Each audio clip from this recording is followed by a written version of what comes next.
Glória a Deus. Irmãos, podem se assentar nesta noite, adorando o nome santo do Senhor. Meus amados irmãos, nós vamos fazer leitura vamos ler dois textos bíblicos, mas um vai ser mais breve, porque eu vou usando ele no decorrer das terças-feiras para não ficar muito redundante e também não enfadar. Vamos ler primeiro João 13 e verso 15. E a gente iniciou falando na terça-feira passada sobre seguir o exemplo de Jesus. Eu falei para os irmãos que eu não vejo problema nenhum em você achar aí algum homem de Deus, alguma mulher de Deus, um profeta, um pregador, um cantor, e inspirar a sua vida, o seu ministério em alguma dessas pessoas. No entanto, o meu modelo de vida deve de ser Jesus, não pode ser nenhum ser humano. O nosso modelo de vida, o nosso mestre deve de ser Jesus. É por isso que muita gente hoje encontra-se decepcionado, porque colocava toda a sua confiança, colocava toda a sua estrutura em algum ser humano. E esse ser humano pecou, esse ser humano errou, e essa pessoa hoje está desacreditada. Ah, mas aquela era meu ponto de referência, agora está aí, pecou, errou, agora eu desacreditei de tudo. Então, os irmãos, sempre tem que ter Jesus como teu exemplo, nunca um ser humano, porque melhor que o homem possa ser, melhor que a mulher possa ser, um dia ela pode te decepcionar, um dia ele pode te decepcionar, pode não cumprir o que prometeu, e você desacreditar de tudo. Então, eu sempre, enquanto eu estiver falando lá em Lucas 24, eu vou fazer a leitura de João 13 e 15, para isso ficar incutido na sua memória, Você tendo isso aqui incutido na sua memória, guardado no seu coração, com certeza você será uma pessoa que nunca irá se decepcionar com outras pessoas. Vamos lá, João 13, 15 diz assim: porque eu vos dei exemplo, para que como eu vos fiz, façais vós também, certo? Então aqui é o próprio Jesus dizendo que nós devemos de tomar ele como exemplo de vida. Agora nós vamos ler Lucas 24, que a gente está falando sobre os discípulos no caminho de Emaús ali. Lucas capítulo 24, quero que você encontre aí. Que também, no texto de Lucas 24, a gente está tomando as atitudes, a vida de Jesus como um exemplo para a nossa vida, tá bom? Lucas 24, a partir do verso de número 13. Lucas 24 e 13. Na verdade, hoje a gente vai ler o verso 15 e o verso 16. Esses dois versos, o 15 e o 16 em Lucas 24. Tá bom? Os irmãos encontraram, confirme dizendo um amém? Amém. Diz assim, Lucas 24 e 15. E aconteceu que indo eles falando entre si, e fazendo pergunta um ao outro, o mesmo Jesus se aproximou e ia com eles, mas os olhos deles estavam como que fechados, para que não o conhecessem. Amém. Pode deixar a sua Bíblia aberta em Lucas 24, que a gente vai discorrer os versículos daqui, é bom você ir acompanhando. Na terça-feira passada, os irmãos que estavam presentes, lembra que eu li todo o capítulo 24, do verso 13 até o final, porque nós estamos pegando esse exemplo de Jesus para nós aplicar na nossa vida. E na terça-feira passada eu falei para os irmãos dessa atitude que Jesus teve ao contemplar os dois discípulos, de se aproximar deles. E eu falei para os irmãos naquela ocasião da importância de a gente se aproximar das pessoas, principalmente quando a gente vê as pessoas sofrendo, quando vê as pessoas padecendo alguma necessidade, a importância de nós se aproximar, porque Jesus percebeu aqueles dois discípulos meio que perdidos, meio que não entendendo nada, tristes, com os olhos fechados, os olhos espirituais fechados, e Jesus se aproxima deles e ali faz um discipulado para eles. Jesus caminha com eles até Emaús, explicando para eles sobre os profetas, explicando sobre o Antigo Testamento, Então eu falei, irmãos, que nós como cristão, enquanto cristão, nós não podemos nos afastar das pessoas, nós temos que nos aproximar das pessoas.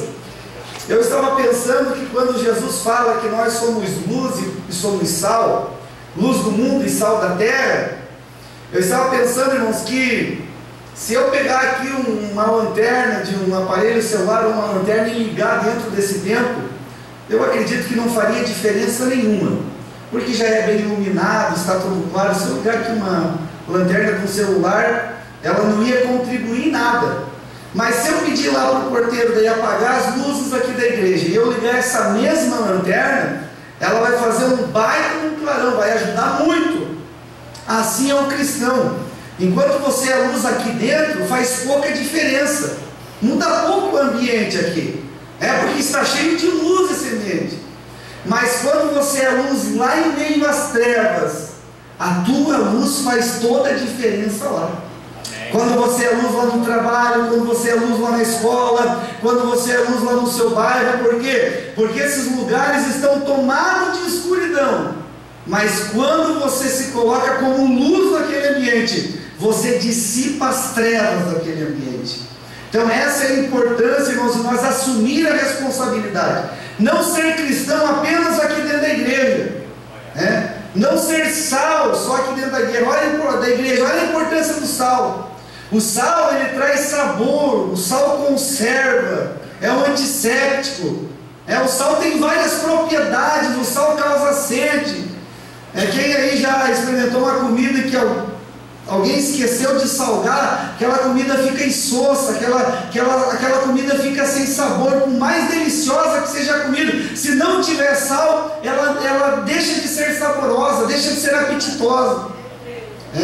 Então o sal tem várias propriedades. Agora a própria Bíblia diz que se ele perde a propriedade de salgar, de nada mais tem valor a não ser pisado pelos homens. Meus amados irmãos, nós enquanto luz, enquanto sal, nós temos que causar sede nessa sociedade. Nós temos que trazer tempero para essa sociedade. Nós não podemos nos omitir da responsabilidade. E quando Jesus fala aquela passagem do sal e da luz, ele estava exatamente falando sobre a minha e a tua responsabilidade enquanto cristão. Deus livre eu e você que estamos aqui nessa noite algum dia, alguém dizer assim: se for para mim ser crente como aquele lá, Deus que me livre, não quero ser. Meus amados irmãos, que nós possamos ter as propriedades da luz e do sal e fazer a diferença aonde nós estamos. Lucas 24, verso 15. Então eu falei sobre Jesus se aproximou daqueles dois discípulos. Só que no verso 15, além de Jesus se aproximar deles, o texto diz na última parte ali, se aproximou e ia com eles. Você veja bem, irmãos, que parece simples. Se você apenas ler essa passagem e não parar para meditar, provavelmente você vai passar por cima dessa frase, dessa última frase, que Jesus ia com eles. Aí você pode perguntar: pastor, o que é tão importante Jesus ir com eles? Olha, essa passagem aqui, irmãos, de Lucas 24, você vai perceber que ela aconteceu depois da ressurreição de Jesus. E depois que Jesus ele ressuscita, você vai perceber que ele entra no ambiente sem pedir para abrir a porta. Ele passa simplesmente para a parede. Você vai perceber que Jesus, depois da sua ressurreição, ele sobe aos céus, sem ajuda de ninguém. Ou seja, Jesus consegue voar. Você vai ver que ele sobe até uma altura, para e fala algumas. Isso tudo depois da sua ressurreição. Antes mesmo da ressurreição, ele já tinha alguns poderes sobrenaturais. Por exemplo, ele se transporta do pináculo até o monte mais alto, assim, sem precisar fazer uma longa caminhada. Então você vai perceber, irmãos, que essa expressão no verso 15, ia com eles, é profunda. Por que é profundo? Porque Jesus não precisava caminhar. Ele podia voar, ele podia se trasladar de um lugar para o outro sem precisar caminhar. Só que Jesus percebeu a necessidade na vida daqueles dois discípulos que saíram de Jerusalém, estavam indo para Emaús, O texto informa que era 60 estádios, daí entre 11 e 13 quilômetros, essa medida de 60 estádios. E Jesus se propõe a caminhar com aqueles 2 discípulos para abrir os olhos deles. Olha só a profundidade dessa palavra, dessa frase, e ia com eles. Jesus, sendo Filho de Deus, ele se propôs a caminhar com 2 pessoas que estavam precisando de uma orientação a respeito da palavra de Deus. Meus amados irmãos, eu te faço uma pergunta aqui, uma pergunta monóloga aqui, não precisa me dar uma resposta, né? Não precisa, uma pergunta retórica ou monóloga. Você acha que Jesus, sendo Filho de Deus, precisava caminhar com esses 2 discípulos? Não precisa responder, só pensa. Bem sinceramente, eu creio que não precisava. Ele era Filho de Deus, irmãos. Ele podia ter falado: olha, se aproximado, vou dar umas orientações para vocês e eu vou tomar a minha direção. Quanto tempo a gente leva para caminhar 12, 13 quilômetros aí? Eu não sei, eu acho que dá mais de 1 hora, né? Para fazer 12 quilômetros aí a pé. Eu creio que é mais de 1 hora, numa condição boa assim. Eu acredito que deve ser em torno de 1 hora. 12 quilômetros aí é bastante. E isso numa condição boa, asfaltinho, calçada, sinalizada. Você imagina naquele tempo. Emaús, de Jerusalém a Emaús, deserto, estrada de pedras, cheia de poeira, né? Mas Jesus se propõe a caminhar com alguém que precisava de uma explicação da palavra, alguém que precisava ser confortado. Meus amados irmãos, isso nós temos que ter como modelo na nossa vida. Nós precisamos não apenas se aproximar das pessoas, nós precisamos andar, caminhar com as pessoas. Meus amados irmãos, às vezes nós pensamos que apenas de eu pregar, de eu cantar, de eu evangelizar, eu já estou fazendo todo o trabalho. Não, pastor, eu me aproximo das pessoas, eu estou evangelizando, estou ganhando para Jesus. O próprio Billy Graham, já com 90 e tantos anos de idade, ele escreve ali o seu penúltimo livro, e ele fala que ele mesmo, porque quem acompanhou ali o Billy Graham, os seus livros, a sua história, eu li alguns dele, ele, nos últimos 10, 8 anos do seu ministério, né, ele se preocupou mais em discipular do que ganhar almas.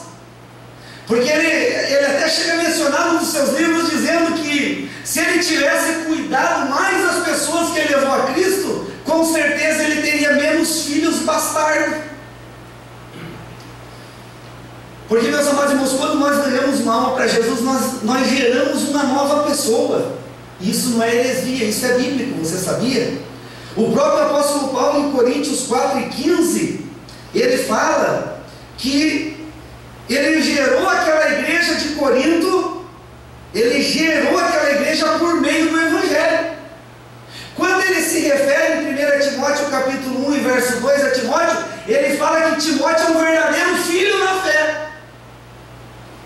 Também na igreja de Gálatas 4:19, se referindo à igreja de Gálatas, ele diz: olha, vocês são meus filhos.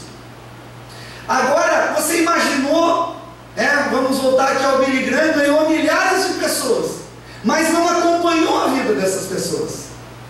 Ele mesmo chega a dizer que são filhos bastardos, quer dizer, ele gerou aquele filho, gerou aquela criança, aquele novo convertido, mas não acompanhou, não andou junto, não instruiu a respeito do Evangelho. Meus amados irmãos, nós por muito tempo, a nossa igreja foi uma igreja de obstetras.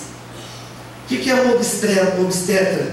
O obstetra é aquele que faz o parto da mulher, faz a criança vir ao mundo. Eu me lembro, tanto no da Ana Júlia quanto do Guilherme, eu acompanhei. Ali eu estava mais do lado e próximo de mim tinha um pediatra. E o pediatra não fazia nada, ele só ficava ali, aguardando o momento dele entrar em ação, o médico pediatra. Quem estava ali fazendo a cesárea, cortando o cordão umbilical, tudo isso é um obstetra, um médico obstetra. Mas ele só tira o neném da barriga da mulher E o que ele faz? Passa direto para o pediatra. Aí o pediatra vai lá, suga a água dos pulmãozinhos, dá uma estaladinha nos ossos, vê se o quadril está tudo certinho, e dá uma limpadinha. E agora eles não encaminham mais para o banho, mas antigamente já encaminhavam para dar um banhinho, né? Agora eles dão depois de 2 dias, que eles entenderam que é mais saudável a criança ficar com aquela proteção que sai do útero da mulher. Então os irmãos percebam que a partir do momento que o neném nasce, o obstetra já não tem mais nada a ver com a criança. Quem vai assumir aquela criança agora é o médico pediatra.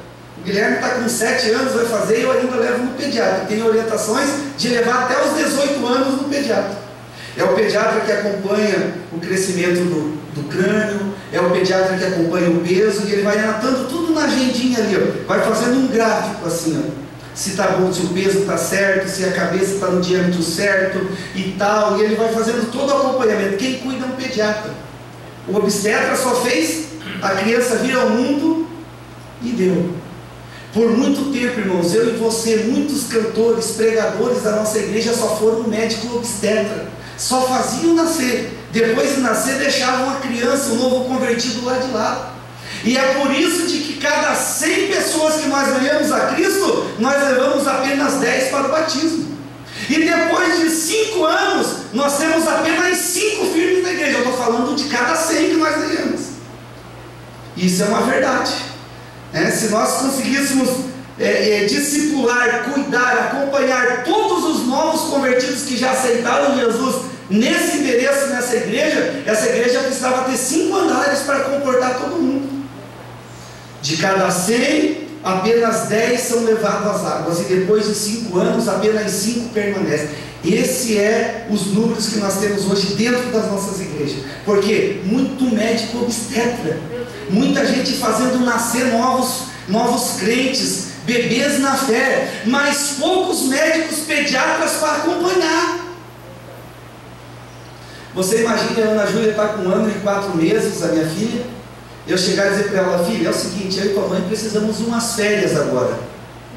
Olha, faz 1 ano e 4 meses que a gente está trocando você, é fralda, é leite, olha, não é fácil, é lenço umedecido, é calçado, é roupa. Nós queremos umas férias, Ana Júlia. É o seguinte, papai fez uma relação aqui de tudo que você precisa para a sua vida. Está aqui, ó. Comer 3 vezes por dia e tal. Ali, ó, na bota do banheiro aqui, ó, se você tiver vontade de fazer suas necessidades fisiológicas, aquilo ali é o banheiro, aquele negócio branco é o vaso, aquilo ali é uma geladeira, o leite está lá dentro. Ó, eu e a tua mãe vamos pegar umas férias. 1 ano e 4 meses já estamos cansados. Claro que a gente não faz isso, mas você imagina se a Ana Júlia, se ela ia sobreviver. Quantos irmãos acham que uma criança de 1 ano e 4 meses, se os pais tiraram as férias, acham que essa criança sobreviveria? Ninguém, né? De fato não sobrevive. E um novo convertido, irmãos, e alguém que nós geramos para Cristo, nós queremos acompanhar o cara com 10 lições, a pessoa com 10 lições, e achamos, não, tem crente que diz: ó, pastor, ganhei uma pessoa para Jesus, discipulei, fui lá, dei 10 lições e até dei uma Bíblia para ela.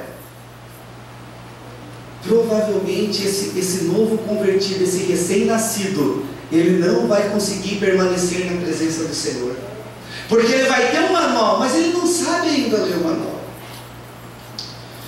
E foi assim que nós muitos anos fizemos, irmãos. Nós ganhávamos um monte de gente para Cristo, mas nós ganhávamos essas pessoas para Cristo e nós o abandonávamos, nós deixávamos de lado. E muitos desses que nós levamos a Cristo se perderam na caminhada. Não estão hoje aqui porque nós não cuidamos deles. E Jesus não agia dessa forma. Você pode ver que Jesus, ele não ganhou muitos, não fez muitos discípulos. Na verdade, tinha muitos discípulos que seguiam, mas que ele conseguiu trabalhar, moldar, foram 12. E olha que um se perdeu ainda. De 12, um ainda se perdeu. Então os irmãos percebem que Jesus, ele procurava fazer o quê? Ele procurava treinar alguém com tanta intensidade a ponto que essa pessoa treinasse o outro. Porque Jesus, em 3 anos que esteve na terra, 3 anos e meio, o seu ministério ali, ele esteve 33 anos, mas o ministério dele durou aí 3 anos e meio. Você veja que ele investiu em 12, mas ele cuidou. Ele estava com aqueles discípulos dia e noite, de manhã, de madrugada orando. E mais do que isso, irmãos, o que é interessante, os discípulos viam Jesus praticar tudo o que ele ensinava. Meus amados irmãos, mais do que eu e você pregar para as pessoas, mais do que nós ganhar pessoas para Cristo, que além de nós fazer isso, nós possamos cuidar dessas pessoas, e que essas pessoas possam ver em nós tudo aquilo que nós falamos.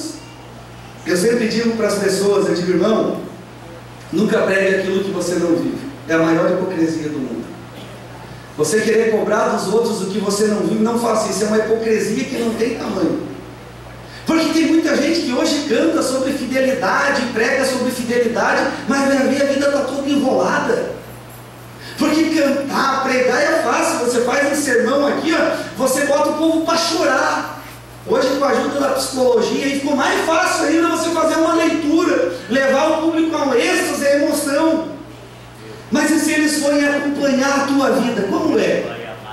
Se eles fossem, irmãos, imagine só se você tivesse 12 discípulos igual Jesus teve, acompanhando a sua vida. Será que depois que você partisse dessa terra, os 12 dariam sequência naquilo que você ensinou, igual os discípulos deram de Jesus? Quase todos os discípulos morreram da mesma maneira que Jesus morreu. Os que não morreram da mesma maneira tiveram um sofrimento até ainda maior. Por que eles fizeram isso? Porque as lições de Jesus ficou gravada na sua mente e no seu coração. Que eu e você, irmãos, possamos nos preocupar, nos aproximar das pessoas, mas andar junto com as pessoas. Você veja bem que só foi possível, irmãos, Jesus identificar que aqueles discípulos não sabiam nada de Bíblia. Só foi possível Jesus descobrir que eles estavam com os olhos fechados. Só foi possível Jesus identificar que eles estavam tristes, porque Jesus andou com eles. Você só vai identificar a necessidade das pessoas o dia que você sentar e conversar com as pessoas. Aleluia. Então, meus amados irmãos, além de nós nos aproximar, nós temos que andar com as pessoas, caminhar junto. O que mais temos aqui? Vamos lá, verso 16. Mas os olhos deles estavam como que fechados, para que não o conhecessem. Vamos ver o verso de número 17 agora. E ele lhes disse: que palavras são essas que caminhando trocais entre vós, e por que estáis tristes? Você veja que além de Jesus se aproximar desses 2 discípulos, além de Jesus começar uma caminhada com eles, Jesus agora começa uma interação com eles. Jesus começa a conversar com eles. Essa parte da interação é muito importante, irmãos. Quantas pessoas às vezes entram dentro das nossas igrejas e nós não conversamos com elas? Quantas pessoas às vezes que se aproximam de nós, e nós, por causa da nossa agenda lotada, às vezes no nosso dia a dia, nós evitamos a conversa com as pessoas. Olha só o exemplo, irmãos, imagina a agenda de Jesus como que era. Estava tudo programado, como que seria o tempo dele nessa terra, o tempo da sua vida, da partida dele, estava tudo pronto. Imagine só a correria que era a agenda de Jesus para atender as pessoas. Mas ele nunca omitiu uma conversa com pessoa. Jesus sempre estava à disposição. Eu sempre tento quebrar, irmão Valdeli, aquele conceito de irmão China, que pastor nunca tem tempo de nada. Ah, mas o pastor é muito ocupado. Não, meu irmão, não sou. Eu não gosto que o pessoal me rotule que eu sou ocupado. Porque daí dá uma aparência que aquele pastor nunca tem tempo para pastorear, né? Entre linhas assim. Ah, não, mas o pastor é muito ocupado. Eu não gosto de criar esse rótulo de pastor ocupado. Não tenho tempo, quero lhe ouvir, senta aqui, vou conversar com você. Porque, meus amados irmãos, Jesus tinha muita gente o procurando, nos 3 anos e meio ali, a Bíblia registrou 36 milagres de Jesus e 39 parábolas. A Bíblia registra nos Evangelhos 36 milagres que Jesus operou e 39 parábolas. Tudo isso dentro de um curto espaço de tempo. Jesus andava em Nazaré, ia para várias aldeias ali, Cafarnaum. Jesus andava em todas aquelas cidades circunvizinhas sem ter um bom carro. O negócio era tudo aquilo. Mas ele nunca negou uma conversa, um aconselhamento, uma oração, uma cura para ninguém. Por que eu hoje vou ser melhor do que Jesus aí? Então eu não posso criar aquela, e nem você deve de criar aquela aparência de um crente sempre ocupado, que não tem tempo para as pessoas. Se Jesus tinha tempo, por que eu e você não vamos também doar tempo para as pessoas? Olha só, verso 17, Jesus conversa com eles. Jesus diz: olha, o que vocês estão conversando aí? Que palavras são essas que vocês estão trocando? E olha só, o que eu acho mais lindo desse texto, irmãos: Jesus, por que vocês estão tristes? Às vezes, irmãos, nós temos nossos colegas de trabalho, às vezes na fila do supermercado. Um dia eu estava no Manente e eu percebi que a atendente ali do Manente do Rio Moinho estava na padaria ali, estava abafada. O que aconteceu contigo, filha? Muito problema. Já procurou uma igreja? Já foi numa igreja? Não fui. Então vai numa igreja, vai lá receber uma oração. Deus quer te ajudar. Você tem conseguido perceber a tristeza na vida das pessoas? Você tem conseguido perceber que as pessoas têm andado tristes nesse mundo, abatidas, amarguradas? Não, pastor, eu não tenho. É porque você não está conversando, não está tendo interação com as pessoas. E você sabe por que Deus não te levou para o céu ainda? Você sabe por que Deus não te matou e não te levou para o céu? Eu já tenho falado isso aqui na igreja. É porque Ele tem um propósito na tua vida. Ele tem um plano na tua vida. Se Ele quisesse apenas você salvo, Ele já tinha te salvado. E para não correr o risco de você perder a salvação, já tinha te preparado e tinha te levado. Você está nesse mundo porque Deus tem um propósito ainda na sua vida. Irmãos, já pensou, presidente irmão Jorge, que Deus poderia ter escolhido outros meios para evangelizar o mundo? Você já pensou que naquela época Deus já poderia ter usado a mídia para evangelizar o mundo? Deus poderia ter chamado, porque naquele tempo tinha muito mais gente inteligente do que hoje, eu penso, naquela época, que eles faziam algo extraordinário naquela época. Porque hoje viver com geladeira, com carro é fácil. E naquele tempo, eles eram inteligentes, eles tiveram que descobrir o fogo. Olha, o povo daquela época fizeram as pirâmides lá do Egito. Olha só, tinha muita gente inteligente. Deus podia ter dito: vai lá, faz assim, inventa a televisão aí, inventa o rádio aí, e eu vou evangelizar o mundo através do rádio e da televisão. Deus não poderia ter feito isso no seu poder? Claro que poderia. Tinha gente capaz de inventar um rádio? Claro que tinha. Mas Jesus preferiu colocar essa tarefa, Deus preferiu colocar essa tarefa da evangelização sobre a minha e a tua responsabilidade. E nós não podemos andar correndo das pessoas, nós temos que se aproximar das pessoas. Nós não podemos nos aproximar e abandonar as pessoas, nós temos que andar com as pessoas. E mais do que isso, nós temos que conversar com as pessoas. Tem deixado um pouco de tempo para conversar com o seu vizinho lá? Um dia eu estava falando com o irmão, não vou falar a fonte aí. Ele tinha tempo para evangelizar todo mundo. Aí um dia eu fui pastorear o setor que ele pastoreava, e eu até admirava o trabalho que ele fazia de evangelismo, sabe? Até gostava, assim, continuo gostando até hoje. Mas aí eu fui pastorear ele lá, e ele me contou que lá na casa dele ninguém era evangélico. Eu disse: ninguém não. Lá, mas o senhor já experimentou evangelizar eles, igual o senhor faz aí? Não, pastor. Sabe que o profeta dentro de casa, ele não é honrado e tal. Tem uma máxima que se usa aí, o profeta na sua terra não tem honra e tal. Mas mesmo assim não dá para a gente deixar de, por causa dessa máxima, deixar de tentar ganhar os nossos da casa para Jesus, não é assim? Meus amados irmãos, nós temos que sentar com os nossos filhos, com os nossos parentescos e falar de Jesus. Tem gente dentro da nossa casa às vezes triste, irmãos. Ô pastor, vem aqui fazer uma visita para o fulano que está... Mas você, irmão, você pode. Senta do lado dele, vê o que está dando de errado. Eu sempre testemunho que quando eu fiquei um período afastado da igreja, irmãos, um dia eu estava arrebentado espiritualmente, estava lá apanhando do capeta, lá no mundo, estava difícil. E o meu pai um dia me chamou para uma conversa sentado no sofá comigo. Faz mais de 10 anos isso, faz 11, que eu estava uns 13 anos. E ele disse: rapaz, olha o plano que Deus tem na tua vida. Olha o potencial que você é, você está jogando tudo isso fora. Irmãos, aquela conversa que o pai teve comigo mudou a minha vida. Eu saí dali diferente, com outros pensamentos. Olha a importância de um pai chamar um filho com uma conversa, muitas das vezes, e dar um conselho, falar. Eu tinha chegado de madrugada com o carro capotado, estava todo machucado. Ele esperou eu levantar e teve essa conversa comigo. Ele identificou que eu estava precisando de uma palavra, que eu precisava de um aconselhamento. Mas isso só foi possível porque ele nunca virou as costas. Ele sempre esteve por ali me acompanhando nessa caminhada.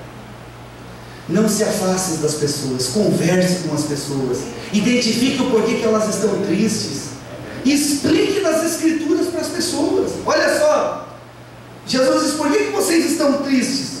Meus amados irmãos, a interação, essa conversa, ela é muito importante, porque ela nos ajuda a identificar a situação de cada pessoa, dentro da igreja mesmo. Nós temos pessoas se sentindo tristes, se sentindo invisível, se sentindo mal amada, se sentindo desanimada, se sentindo aprisionada pelo pecado, e muitas das vezes a gente não identifica isso. Por quê? Porque nós não estamos interagindo entre nós mesmos. Quantos irmãos tristes, angustiados, se sentindo invisível, você já conseguiu identificar dentro da igreja? Não, pastor, nunca identifiquei ninguém. É porque você não está se aproximando, você não está conversando, interagindo com você. Tem faltado muito isso dentro da igreja, irmãos. Às vezes eu fico bem contente, né? Quando o povo conversa no final do culto, conversa no começo, quando o povo se reúne da igreja para conversar, é a coisa mais linda. Isso aí demonstra uma certa comunhão. Eu fico preocupado quando o culto termina e vai um para um lado, outro para o outro, o visitante sai e ninguém aborda o visitante lá na porta. Isso é muito triste. Por quê? Porque nós não vamos conseguir identificar a necessidade das pessoas se nós não conversar com elas. Olha os líderes que estão aqui, hein? Os líderes de departamento, lá dentro do grupo de vocês precisam identificar a necessidade do seu grupo. Isso vai acontecer se você conversa com o seu grupo, se você interage com eles, se você se preocupa, se você senta com eles. Senão você nunca vai conseguir identificar nada. Meus amados irmãos, outro problema que eu vejo dentro da igreja: nós se preocupamos muito com a estrutura. Eu li um livro muito interessante, se chama A Videira e a Treliça. Os irmãos sabem que a videira é dada para o nome do pé de uva, né? Isso todo mundo sabe, isso é tranquilo, né? O nome do pé de uva é videira. E esses dois pastores, eles estavam um dia sentados no quintal da casa, e eles estavam olhando, eles tinham ali alguns pés de uva plantados, algumas videiras plantadas no quintal da casa, e eles começaram a analisar aquelas videiras e aquela treliça. A treliça é aquela armação que segura os pés de uva, que faz o parreiral ficar todo em pé, né? E eles começaram a pensar: olha que importante que é a videira. Olha, um pé de uva é importante, faz vinagre, faz vinho, faz remédio, serve de alimento. É muito importante essa videira. Só que esses pés de uva, essa videira, não seria nada se não tivesse a treliça segurando, se as treliças não estivessem sustentando aqueles pés de uva. E aí eles trouxeram aquela análise que eles fizeram, eles trouxeram para dentro da igreja. É muito importante a gente ter eventos na igreja, de evangelismo, é muito importante ter congressos na igreja, tudo isso é importante. Mas se não tiver uma estrutura por baixo disso, isso aí tudo vai desandar, tudo vai cair. Já pensou se a estrutura da videira, se aquelas treliças, a hora que elas apodrecerem e elas caírem, a videira toda ia cair e o pé de uva no chão não produz. Precisa ser suspenso o pé da videira ali para dar fruto. É igual se nós construirmos uma igreja, irmão, só baseado em congresso, em festa, em departamento, e nós não criar uma estrutura, o discipulado, a visita, a oração, a santificação, uma hora isso aí tudo desanda. Logo eu entendi lendo esse livro que congresso é importante, festa é importante, culto é importante, mas tem que ter a treliça, tem que ter a estrutura sustentando tudo isso. É isso que nós estamos fazendo hoje aqui, irmãos. Eu estou treinando você para você se aproximar das pessoas, para você caminhar com as pessoas e para você ter interação, conversar com as pessoas. Senão tudo isso aqui vai se acabar um dia. Esse mesmo pastor do livro que eu estou lendo ali, do Kate Phillips, ele faz um cálculo. O cálculo dele é o seguinte: ele chegou numa cidade nos Estados Unidos e tinha lá muitas pessoas, e ele pensou, se eu ganhar uma pessoa para Jesus todos os dias, num ano eu ganhei 365 pessoas, se for bissexto, 366 pessoas, né? Esse ano é ano bissexto, tem um dia mais no ano, 366, né? E se ele ganhasse uma pessoa todo dia para Cristo, no final do ano ele ganhava 366, se fosse 2020, né? Aí ele pensou, vai, em 10 anos eu vou ganhar quase 4.000 pessoas, 3.600 e tantas pessoas. É bastante, não é? Uma pessoa em 10 anos ganhar 3.000 e poucas pessoas. Em 12 anos ele ganharia mais de 4.000 pessoas. Só que ele precisava criar toda uma estrutura para cuidar. Como que ele ia pastorear 4.000 pessoas? E continuar ganhando todo dia uma para Jesus? Ele ia se desgastar e não ia conseguir o propósito. Aí ele começou, ao invés de ganhar uma pessoa para Cristo, ele decidiu treinar uma pessoa durante um ano.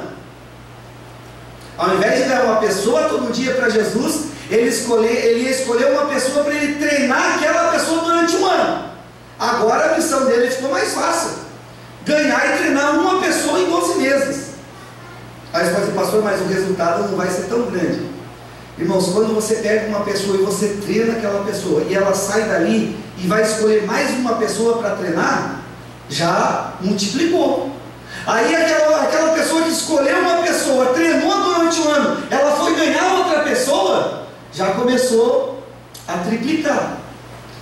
Ele chegou a um resultado, irmãos, que se ele ganhasse uma pessoa e treinasse num ano, aquela ganhasse outra pessoa e treinasse durante um ano, e aqueles fossem multiplicando, em 12 anos ele ganharia toda a cidade que ele estava evangelizando para Cristo. E você veja que o trabalho é bem menos desgastante, seria uma em 12 meses. Licença aqui, o irmão da câmera aqui, eu vou ter que pegar o livro aqui. Quer ver? Eu vou te dizer aqui o cálculo que ele fez nesse país. Está aqui, ó. Geralmente eu trago no meu aqui, ó. Encontrei aqui, ó. Em 12 anos, se ele treinasse, em 12 anos, se ele ganhasse uma pessoa para Cristo, depois você pode calcular que dá certo. Em 12 anos, ele ganharia 4.380 pessoas em 12 anos, ganhando uma todo dia. 4.380. E se ele treinasse uma pessoa por ano, e essa pessoa fosse multiplicando uma por ano também, ele chegaria ao número de 4.096. Ali, ó. Agora você veja bem, em 13 anos. Se em 13 anos ele ganhasse uma pessoa todo dia para Cristo, ele ganharia 4.745 pessoas para Cristo. Mas se ele fosse no processo de ganhar uma por ano, discipular, que ela multiplicasse, em 13 anos ele ganharia 8.192 pessoas. E daí, para finalizar, em 32 anos que ele pensou que seria o ministério dele, em 32 anos, se ele continuasse ganhando uma pessoa por dia, ele ganharia 11.680 pessoas. Em 32 anos, 32 vezes 365, ele ganharia 11.680 pessoas. Mas se ele fosse no método de ganhar uma pessoa, cuidar dela durante um ano, ele ganharia 4.294.960, 4 bilhões. 4.294.967.000 pessoas para Cristo. Já pensou? 4 bilhões seria toda a população da época que ele escreveu esse livro aqui. Você está vendo a importância, irmão? Se nós temos uma estrutura por trás dos nossos eventos. Não adianta nós só fazer uma congregação aqui e vir 30 pessoas para frente e aceitar Jesus e no outro dia nós não acompanhar essas pessoas. Nós não cuidar delas. E nós não andar junto. E nós não interagir com elas, não adianta. Ah, pastor, então vamos acabar com os eventos. Não, o evento é importante. Lembre sempre, a videira é importante. Mas se não tiver a treliça segurando ali, de nada adianta. Então todos os eventos, irmãos, que nós fazemos na igreja é importante. Mas tem que ter uma estrutura de visitação, de discipulado, de cuidado, de acompanhamento, para tudo isso valer a pena. Vamos lá mais à frente. Jesus, então, além de se aproximar, Jesus caminhou com eles e depois Jesus conversou com eles. Então nós temos que fazer isso, meus amados irmãos, identificar o problema. Eu até vou citar um exemplo bem prático aqui, porque às vezes você pode pensar que isso aqui não funciona, mas funciona. Nós ganhamos um casal para Jesus ali na igreja do bairro São Simão, o Diego e a Juliana.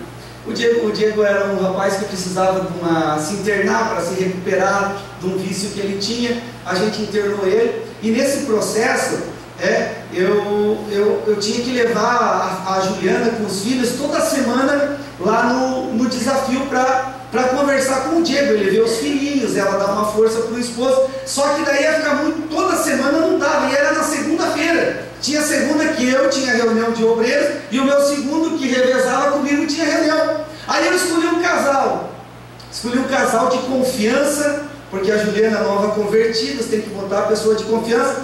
Escolhi o irmão Alexandre e a irmã Fabiana. Olha, vocês vão lá, pegam a Juliana, levam lá no desafio. O irmão Alexandre dá uma palavra com o Diego lá para ele continuar se recuperando até o dia em que o Diego sair de lá. E os irmãos aceitaram. Então chegou uma segunda-feira que eu estava na reunião, meu segundo estava na reunião, a irmã Fabiana e o irmão Alexandre foram lá, levaram. E ali eles começaram a conversar com a Juliana e com o Diego. Aí o Diego saiu, a gente levou ao batismo, se batizou, já está ajudando a cuidar dos Haddades lá da igreja, envolvido com as atividades. Mas agora esses dias o diabo tentou eles. Porque o diabo não desiste assim, ainda mais uma pessoa que teve problemas assim.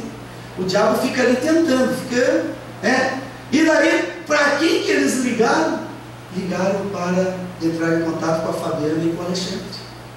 Olha, estão passando umas dificuldades, e a Fabiana foi lá, conversou com eles, oraram junto, identificou. Por quê? Porque se tiveram uma proposta de sentar para ouvir. Irmão, se nós achássemos que porque eles já estão batizados, se nós pensássemos que porque eles já estavam envolvidos com a atividade na igreja, eles já estavam prontos como cristão, nós tínhamos perdido esse casal. Então você veja a importância de, além de você gerar filhos para Cristo, você acompanhar eles na caminhada da fé. Claro, você já faz 10, 12 anos que está aí, 15, mais 18, você caminha tranquilo.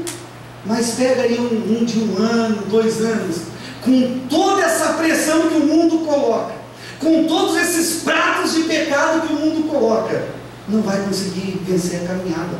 Então é importante, irmãos, nós conversar. Olha só no verso de número... Agora nós vamos lá no verso 29 do capítulo 24. Olha só, no verso 29, para finalizar, diz assim, o verso 29, olha só que coisa linda, irmãos. É isso que eu quero que aconteça aqui no bairro Mina do Mato. Eu quero chegar aqui nesse verso 29, a próxima terça eu já vou pregar outra mensagem. Diz assim, e eles o constrangeram dizendo, fica conosco, porque já é tarde, e já declinou o dia, e entrou para ficar com eles. Olha só, foi tão intensa essa caminhada de Jesus com esses 2 homens, foi tão intensa. Foi aí, eu até vou calcular mais ou menos para a próxima vez que eu pregar essa mensagem, eu saber quanto tempo leva para fazer 12 quilômetros. Mas eles andaram 12 quilômetros. Mas foi tão intensa essa conversa, que quando aqueles homens chegaram perto da sua casa, o que eles falaram para Jesus? Entra aí, Jesus, fica conosco. Irmão, você convida um estranho para entrar na sua casa, para sentar, uma pessoa que você nunca viu.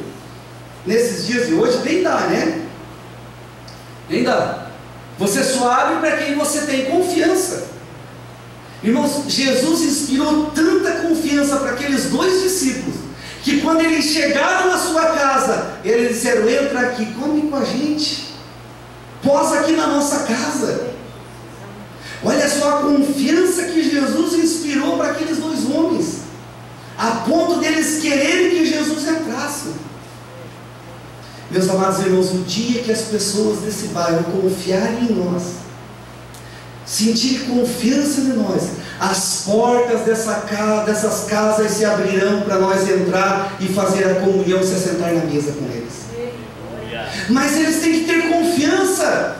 Eles só vão convidar você para entrar na casa deles se eles confiarem em você, se eles sentirem firmeza. Agora, se eles verem que você é um murmurador, que você fala mal da igreja, fala mal do pastor, fala mal da administração da igreja, fala mal do cantor, fala mal do técnico de som, fala mal do tesoureiro, fala mal do conjunto, sabe o que eles vão falar? Nunca eu vou me abrir com uma pessoa dessa, porque do jeito que ela fala do ciclano, do Beltrano, ela vai falar de mim também. Você sabe por que muitas das vezes as portas das casas não se abrem para nós? Porque as pessoas não têm mais confiança em nós. Jesus criou um vínculo de amizade tão forte com esses 2 discípulos, que depois de uma caminhada de 1 hora, eles já queriam que Jesus entrasse e ficasse e dormisse com eles, dormisse na mesma casa, no mesmo ambiente. As portas das casas se abrirão para nós o dia que o povo voltar a ter confiança em nós. As pessoas têm que olhar eu e você como homem, como mulher de Deus, como pessoas boas. Eu sempre digo que antes de uma pessoa procurar um médico, ela tem que procurar um presbítero para ungir ela. Antes de uma pessoa procurar um centro de macumba para fazer uma obra, ela tem que procurar eu e você, para o nome dela vir aqui na caixa de oração e nós orar pela família, orar pelo casamento. Antes de as pessoas procurarem os centros médicos para tratar suas enfermidades, ou seja, físicas ou espirituais, elas precisam procurar a igreja. Mas isso só vai